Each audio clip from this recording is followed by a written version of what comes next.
Closing stock update చూద్దాం. Stock మార్కెట్లో వరుస నష్టాలు అయితే కొనసాగుతున్నాయి. సెన్సెక్స్ 604 పాయింట్లు, నిఫ్టీ 193 పాయింట్లు కోల్పోయి సెషన్ అయితే ముగించాయి. ఐటీ, ఆయిల్ అండ్ గ్యాస్ సెక్టార్లు మినహా అన్ని మనకి ఆ రెడ్ లోనే కనిపించాయి, అంటే లాస్ట్ లోనే కనిపిస్తున్నాయి.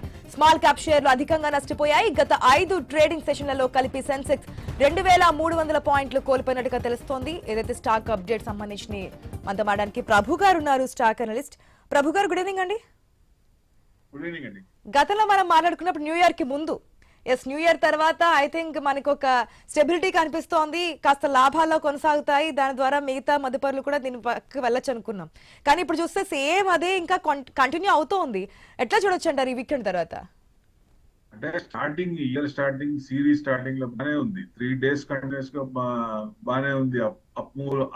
అప్ లోనే పెట్టారు కాబట్టి బాగానే ఉంటుందని ఎక్స్పెక్ట్ చేసాం. కానీ మళ్ళీ కొత్తగా ఆయన ఆల్ ఆఫ్ ఏ సడన్ మళ్ళీ యూటర్న్ తీసుకున్నాడు కదా. 50% అనేది 500% అనే ట్యాక్స్ అనేది మార్కెట్ కొంచెం ఇదైంది. ప్లస్ వెనిజులా అటాక్ ఎవరు ఎక్స్పెక్ట్ చేయలేదు. సో జియో పొలిటికల్ టెన్షన్స్ ఉంటాయి కాబట్టి దీని ప్రకారంగా అంటే 5 key పారామీటర్స్ అనుకోవచ్చు. ఇప్పుడు ఏంటంటే ఇవాళ ఈవినింగ్ 8 o'clock కి యుఎస్ సుప్రీం కోర్ట్ లో ఒక డిసిషన్ వస్తుంది, court and Trump liberation day tariffs మీద. సో అది ఎగెనిస్ట్ వస్తుందా, లేకపోతే వర్డిక్ట్ ఎలా ఉంటుంది, ఇన్ ఫేవర్ ఆఫ్ ట్రంప్ ఉంటుందా, ఇన్ ఫేవర్ ఆఫ్ ట్యాక్స్ వేసిన వాళ్ళ మీద ఉంటుందా? ఎందుకంటే ఒకవేళ కనుక ట్రంప్ కి ఎగెనిస్ట్ వస్తే $150 billion కట్టాలి ఎక్స్పోర్టర్స్ అందరికి. సో అది ఉంటది. మరి అది ఇవాళ 8 o'clock ఈవినింగ్ తెలుస్తుంది. అది మెయిన్ అసలు మార్కెట్ పట్టడానికి కూడా కారణం అదే. ప్లస్ అంటే ఫ్రెష్ టరిఫ్స్ మీద 500% ట్యాక్స్ అన్నారు కదా ఆయన. 500% ట్యాక్స్ అనేది దాని మీద వెనకపడుతున్నాడు ఆయన. సో అదొక మెయిన్. ప్లస్ Q3 స్టార్ట్ అవుతున్నాయి నెక్స్ట్ వీక్ నుంచి. అంటే అందరూ ఏమనుకున్నారంటే రివైవల్ ఎక్స్పెక్ట్ చేస్తున్నారు, బాగుంటాయి Q2 కంటే Q3 బాగుంటాయి అనేది. అది కనుక కొంచెం ఏదైనా నెగిటివ్ ఉంటే మార్కెట్ మీద హ్యూజ్ ఇంపాక్ట్ పడే అవకాశం ఉంటుంది. అది కూడా ఎందుకంటే యాక్సిలరేట్ ఎఫ్ఐఎస్ ఇంకా అమ్మటానికి ఇదవుతుంది. అంటే దాదాపుగా లాస్ట్ ఇయర్ నుంచి ఇప్పటిదాకా తీసుకుంటే 8,000 crores అమ్మారు వాళ్ళు. సో రిలెంట్లెస్ సెల్లింగ్ అనుకోవచ్చు లాస్ట్ ఇయర్ నుంచి ఇప్పటిదాకా క్యాష్ సెగ్మెంట్ లో. అంటే ఇదే ట్రెండ్ కనుక కంటిన్యూ అయితే డిఐఎస్ కూడా నెక్స్ట్ ఈ 2026 కూడా మోడెస్ట్ రిటర్న్స్ రావచ్చు, అందుకంటే ఎక్కువ వాళ్ళకు కూడా భయం వేస్తుంది కదా. సో అది కొంచెం అన్ని దగ్గర వస్తున్నాయి. అంటే పర్సిస్టెంట్ సర్టెనిటీ ఎక్కడ యుఎస్ ట్రేడ్ డీల్ ఇదిగో జరుగుతుంది, అదిగో ఈ రోజు నెక్స్ట్ వీక్ అన్నది అనగానే అది కంటిన్యూస్ గా ఇదవుతూనే ఉంది. Plus geo political uncertainties control ఉంది. కొత్తగా వెనుజులా లేదా నెక్స్ట్ డెన్మార్క్ గానీ, గ్రీన్లాండ్ గానీ ఇట్లాంటి వాటి మీద అన్ని ఇది చేస్తాడు కదా ఆయన.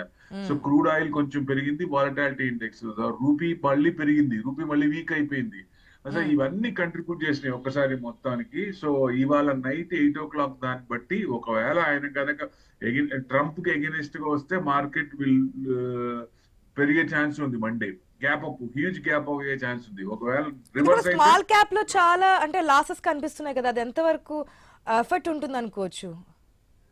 ఇప్పుడు జనరల్ గా ఏంటంటే స్మాల్ క్యాప్స్ ఎక్కువ మందికి ఉంటాయి. ఆ ఎక్కువ మందికి ఉండటం వల్ల ఏంటంటే ఇలాంటి టైంలో ముందు తగ్గుతుంది కదా ఇక్కడ అమ్మేసుకుని మళ్ళీ కొనుక్కుందాం అనే ఉద్దేశంతో పార్టిసిపేట్ చేస్తారు. అట్లా ఎక్కువ మంది అమ్ముతారు, భయంతో భయం వేసి అమ్ముకుంటారు. అట్లా కొంచెం మిడ్ అండ్ స్మాల్ క్యాప్ లో ఎక్కువ అవుతాయి. లార్జ్ క్యాప్స్ అందరు కొనలేరు కాబట్టి.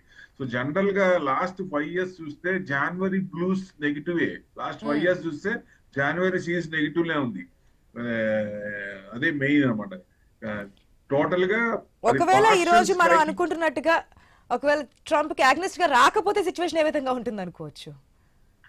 ట్రంప్ కి అగెనిస్ట్ గా ఆయనకి ఫేవర్ గా వస్తే మార్కెట్ డౌన్ అవుతుంది. మార్కెట్ డౌన్ అయ్యే ఛాన్స్ ఉంటుంది ఇమ్మీడియట్ గా. మరి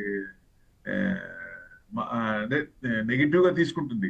ఎఫ్ఐఎస్ ఇంకా అమ్మే ఛాన్స్, ఇంకా బయటికి వెళ్లే ఛాన్స్ ఉంటుంది. అప్పుడు మార్కెట్ ఇంకా ఇప్పుడు 2,000, 3,000, 2,500 crores అట్లా అమ్ముతున్నారు కదా, దానికి డబల్ ట్రిపుల్ అమ్మే ఛాన్స్లు ఉంటాయి. సో ఎక్కువ అమ్మే ఛాన్స్ ఉంటుంది. దానివల్ల ఎక్కువ అమౌంట్ బయటికి వెళ్లే ఛాన్స్ ఉంటుంది. ప్లస్ డిఐస్ కూడా వాళ్ళు ఎంతకాలం అని వాళ్ళు కూడా పెడతారు కన్సిస్టెంట్ గా. వాళ్ళు 1,000 అంటే వీళ్ళు 2,000 కొంటా ఉన్నారు, వాళ్ళు 1,000 అమ్మితే. సో అది ఎంత నడుస్తుంది, 1 year నుంచి కంటిన్యూగా చేస్తున్నారు కదా. సో అది వాళ్ళకు కూడా కొంచెం ధైర్యం సన్నగిలుతుంది. సో డెఫినెట్ గా ఇన్వెస్ట్మెంట్స్ అనేది ఎక్కడో చోట ఎక్కడో యూటర్న్ తీసుకోవాలి, ఎఫ్ఐఎస్ యూటర్న్ తీసుకోవాలి. మరి ఎక్కడ తీసుకుంటారు అనేది మెయిన్. సో వాళ్ళకు కూడా మోడెస్ట్ రిటర్న్స్ అంటే ఎక్కువ పెద్ద రావు వాళ్ళకి అనేది వాళ్ళకు కూడా భయం వేస్తుంది కదా. సో ఇవన్నీ కారణాలు ఉన్నాయి. అంటే మెయిన్ పార్షల్ స్ట్రైకింగ్ డౌన్ చేస్తారా, లేకపోతే కంప్లీట్ డిక్లరేషన్ ఆఫ్ టెరిఫ్స్ ఇల్లీగల్ అని చెప్తారా? కోర్టు ఇదే మెయిన్ ఏం చెప్తుంది. పార్షల్ పోయినసారి కూడా అటు నెగిటివ్ కాదు అటు పాజిటివ్ కాదు అట్లా మాట్లాడారు. అప్పుడు కూడా మార్కెట్ కొంచెం పడుతుంటే పెరిగింది. సో ఇప్పుడు మరి పూర్తిగా కట్ చేస్తారా, పూర్తిగా ఇల్లీగల్ అంటారా, లేకపోతే ఆయనకి ఏదైనా సపోర్ట్ చేస్తారా?